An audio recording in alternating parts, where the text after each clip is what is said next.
বৃষ্টি শুধু সবুজ গাছপালাকেই সতেজ করে না, মাটিকে নরম করে, আমাদের মনটাকেও সতেজ করে। এই অনেক দিন পরে চাতক পাখির মতো আশায় আশায় বসেছিলাম আমরা সকলে, কবে একটু বৃষ্টি হবে। তো আজ বৃষ্টিটা হলো, মনটা ভরে গেল, মনে হচ্ছে একটু বৃষ্টিতে ভিজি।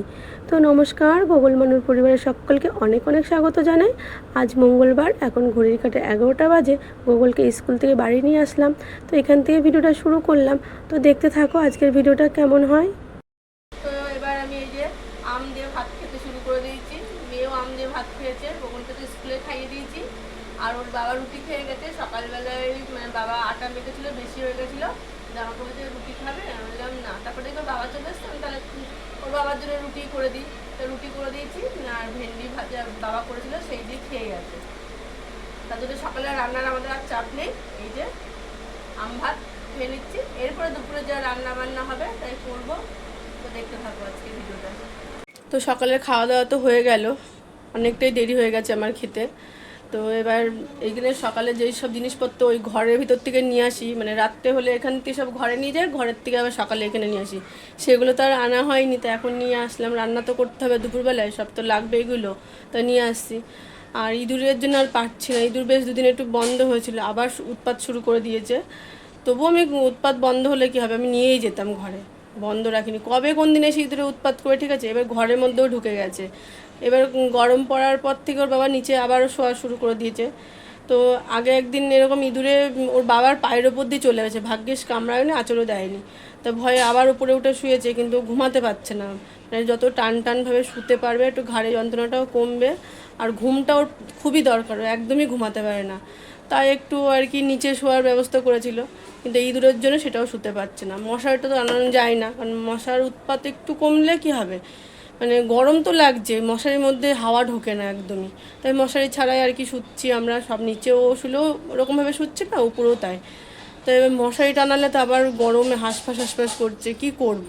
মানে ভীষণ একটা আতঙ্কে রয়েছে ইঁদুরের জন্য।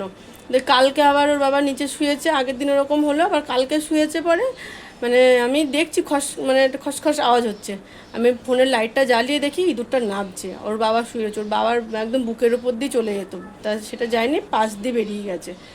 দিয়ে আবার ওর বাবা উপরে গিয়ে শুয়ে যেতে বলছে, আমার আর ঘুম আসবে না। সত্যি মানুষটার এতটা মানে বাড়াবাড়ি মানে হয়ে গেল, তো একটু ঘুমের খুব দরকার। ভগবান যে কবে মানে ঠিকঠাকভাবে আমাদের রাখবে বুঝতে পারছি না। তা এইভাবে মেনে নিচ্ছি, কষ্টটাকেও মানে মেনে নিচ্ছি, আর কি করব। যেদিনকে ভগবান দেখবে, ভগবান ঠিক মানে আমাদের পরীক্ষা নিচ্ছে, কতদিন এইভাবে সহ্য করতে পারি। সহ্য করি, পরীক্ষাটা দিই, পাস তো করতে হবে, তাই তো। তো চলো কাজগুলো করে নিই।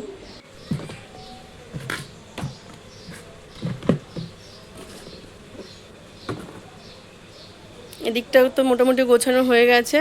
আর এই যে আম খেয়ে, মানে তখন ভাত দিয়ে যে আম খেলাম, সেই আর কি আমের খোসাগুলো পড়ে রয়েছে, তো সেগুলো তুলে ফেলতে হবে। তার আগে এই কিছু বাসন যে খেলাম সেগুলো গুছিয়ে নিই।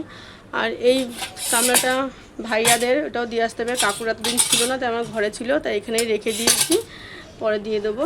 আর এই বাসনগুলো একটু গুছিয়ে নিই।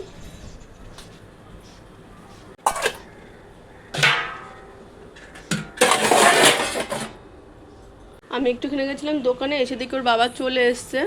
তো এসে বলছে খুব খিদে পেয়েছে। আমি আসলে আজকে 9টার সময় এসে খেয়ে গেছে। তারপরে এই দেখো এখন খিদে পেয়েছে, দুটো আলু ভেজে দিচ্ছি, মানে একটা আলু ভেজে দিচ্ছি। আর ওদিকে একটুখানি যে গ্লুকন্ডি গুলে দিচ্ছিলাম, যেটা খাও, তারপরে তোমাকে আলু ভেজে দিচ্ছি, অল্প একটু ভাত খেয়ে নিও, তারপরে রান্নাবান্না আর কি করবো। তো এদিকে দেখো একটু গরম জল বসিয়েছি, গামছাগুলো ভেজাবো। তবে আর মনে হচ্ছে না গরম জল লাগবে, ওই রোদ্রে ফেলে দিলে এমনি জল গরম হয়ে যাবে, আর গামছাও কাঁচা হয়ে যাবে। এত গরম, জলগুলো পর্যন্ত গরম। একটুখানি কোথায় বৃষ্টি দিলে আরও গরম বাড়িয়ে দিল, হাত পা জ্বলে যাচ্ছে। এদিকে আলু ভাজাগুলো হয়ে গেছে, ওর বাবাকে একটু দিয়ে দেবো। তো এই দেখো বাড়িতে এসেই দেখো সবজি নিয়ে এসছে, আম, তারপরে সবজি, এটা একটা ফল আর কি, আর এই যে কি তো পুদলি, কাঁচা কুচি ভেজে চলে আসলাম সবজিগুলো কাটতে কাটতে, নাহলে জলটা ঠান্ডা আর হয়ে এই যে যেত। গাটি তো কচু এগুলো কাঁচা কুচি ভেজানোর পরে আর আমি সবজিগুলো ভেন্ডি তো কেটে আবার ছিলই রান্না ঘরে, করতে চলে আসলাম। সেগুলো ধুয়ে ওদিকে রাখা মেয়ে ওর হয়েছে। বাবাকে বলছে, এসেই বাবা দেখো তুমি গাটি ফল কচুগুলো আমি কাটতে বসে যার আছে। কি ফল খাবি, বলছে লিচু তো আলু টিচু তো ভাজাগুলো আনতে হতে হবে, হতে তালশাঁস মানে একটা বলছে কেটে আর উল্টো পয়সা পড়েছে নেই, যা খেতে। আছে তাই খা। এই যে কি আর করা যাবে, আর আমাদের এই যে গরিবের সার মতো আর এটা মানুষের নিয়ে এসেছি, এটা লিচু আর অনেকদিন ধরে এবছর শেষ আমাদের হয়ে গেছে, একদিনও তো খাওয়া হয়নি। এটা আর কি এই জলে আম গুলতে সস্তা হবে। আছে, আমটাই এই খাওয়া হচ্ছে। আর গামছাগুলো আমার গোগল ভেজাবো, তো আম খেতে তো খুব গামছাগুলো ভালোবাসে, ভেজানো তোমরা হলে জানোই। এইগুলো আর কি কেটে এদিকে কুটে দেখো রান্না আমি বসাবো। গাটি কচুতে মানে ইসের তেলের উপরে ফোড়ন দিয়েছি তেজপাতা আর কালো জিরা, কিন্তু কাঁচা লঙ্কা দিতে ভুলে গেছিলাম, সেটা আবার পরে দিয়ে দিলাম। তারপর নুন হলুদ দিয়ে ভালো করে একটু নেড়েচেড়ে ভাজা করতে দিয়েছি, মানে কষাতে দিয়েছি। এদিকে আমগুলো ভিজিয়ে রেখেছিলাম, সেগুলো তুলে রাখছি, গোগল যাতে না দেখতে পারে তাই একটু সরিয়ে রাখবো। আর আমার গোগল যে আম খেতে ভালোবাসে তোমরা ভালোই জানো। তবে আমার একটা প্রশ্ন আছে, আমার গোগল তো এক এক দিনে প্রায় একটা দুটো বেশিও আম খেয়ে ফেলে। ডাক্তাররা বলে ম্যাগনেসিয়ামের অভাবে নাকি ঘুম হয় না, আর আমে নাকি ম্যাগনেসিয়াম আছে। তাহলে আমার গোগল কেন ঘুমায় না একটু জানতে চাই তোমাদের কাছে, তোমরা যদি জানা থাকে বলো।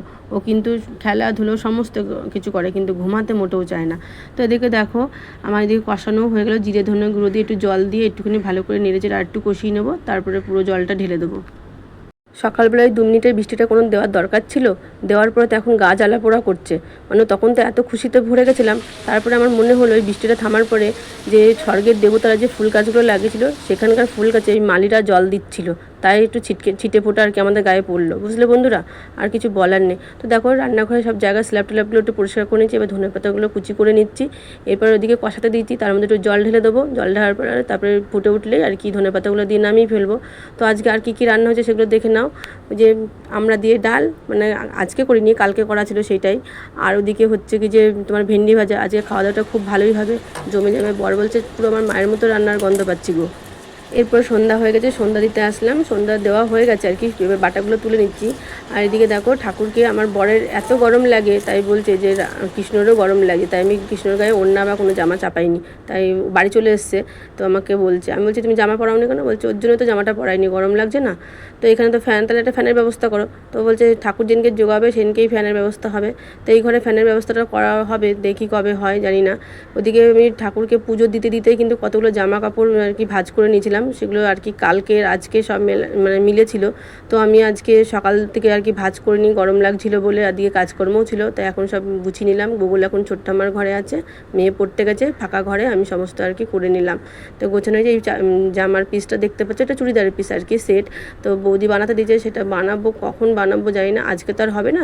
তো সব সামনে ছিল, সব গুছিয়ে টুচি নিয়ে তো আমি দেখি আরও দুটো কাজ আছে, সেগুলো করে বৌদিরটা ধরবো। বৌদি অনেক দিন আগে দিয়েছে, তো জামা কাপড়ের মধ্যে মিশেছিল, তাই একটু গুছিয়ে নিলাম। বৌদি আমাকে মাঝে মধ্যেই বলে কবে হবে আমারটা, সবারটা করছো। এদিকে বর বলছে গরম গরম বলে অজুহাত দিয়ে পারছে না, তোমার আর কবে বানিয়ে দেবে। এদিকে মেয়ে পড়ে টোরে বাড়ি এসে একটু পাস্তা বানিয়েছে, তো পাস্তাটাও খাচ্ছে আর পড়ছে। এদিকে আমি আবার পিকো করলাম শাড়িগুলো, সেই শাড়িগুলো পিকো আর কি ভাঁজ করে নিচ্ছি। করার পরে ওদিকে গোগল তো বাইরে খেলা করছে, দাদু নিয়ে গেছে, চলো তোমাদেরকে একটু দেখাবো। তার আগে এই শাড়িটা দেখো কীরকম, ভাঁজ করতে যেন পারছি না, মানে এদিক দিয়ে ওদিক দিয়ে সব বেরিয়ে যাচ্ছে। কত যে মানে ঝামেলা, এই গরমের মধ্যে বিরক্ত লাগছে। আমার বর বলছে কতবার যে গরম গরম করবে তুমি, তোমারই একা শরীরে গরম, যে তুমি যে বললে তোমার গরম লাগে তাই কৃষ্ণ ঠাকুরের গরম লাগছে, তাহলে আমার কেন গরম লাগবে না। তো শাড়িগুলো সব প্যাকেট করে ফেললাম যার যার প্যাকেটে। আর এগুলো বৌদিরই দেওয়ার শাড়ি, সকালে দিয়ে গেছিলো, বলেছিল দুপুরে করে দিতে, আমি দিইনি।